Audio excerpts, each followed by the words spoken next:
비상계엄 당시 체포 명단에 기재된 주요 인사 14명은 평소 윤 대통령이 부정적으로 평가한 인물들이었다고 여인영 전 방첩사령관이 검찰에 진술했습니다. 국민지 기자입니다. 여인영 전 방첩사령관이 지난해 12월 비상계엄이 선포된 뒤 김용현 당시 국방장관이 14명을 특정해 체포해야 한다고 지시했다고 검찰에 진술한 걸로 확인됐습니다. 여 전 사령관은 김 전 장관으로부터 명단을 들었을 때 대다수는 대통령이 평소 부정적인 말씀을 하던 사람들이었다고 답했습니다. 그러면서 명단에 이름이 들어간 사람들에 대한 윤 대통령의 인식을 들은 대로 털어놨습니다. 먼저 계엄 해제안 가결 직전 최우선으로 체포하라는 지시가 내려진 우원식 국회의장과 이재명, 한동훈 당시 대표. 여 전 사령관은 이재명, 한동훈 조국에 대해선 왜 부정적인지 설명이 필요 없다는 취지로 검찰에 말한 걸로 파악됐습니다.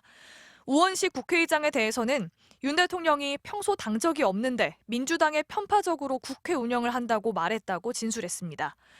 경찰과 방첩사, 국정원이 받은 명단에 모두 등장한 김명수 전 대법원장에 대해선 재판이 지연되고 유전 무죄와 같은 사법체계를 만든 사람이라고 평가했다고 말했습니다.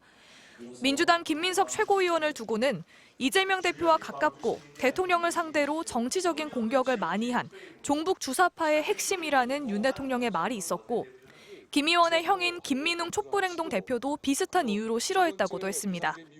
민주당 이학영 의원의 경우 젊었을 때 회장 집을 쳐들어가서 처벌받은 전과가 있는데 그런 사람이 어떻게 국회의원을 하냐는 말씀을 하셨다고 전했습니다. 양정철 전 민주연구원장과 조혜주 전 중앙선관위 상임위원은 부정선거와 관련됐다.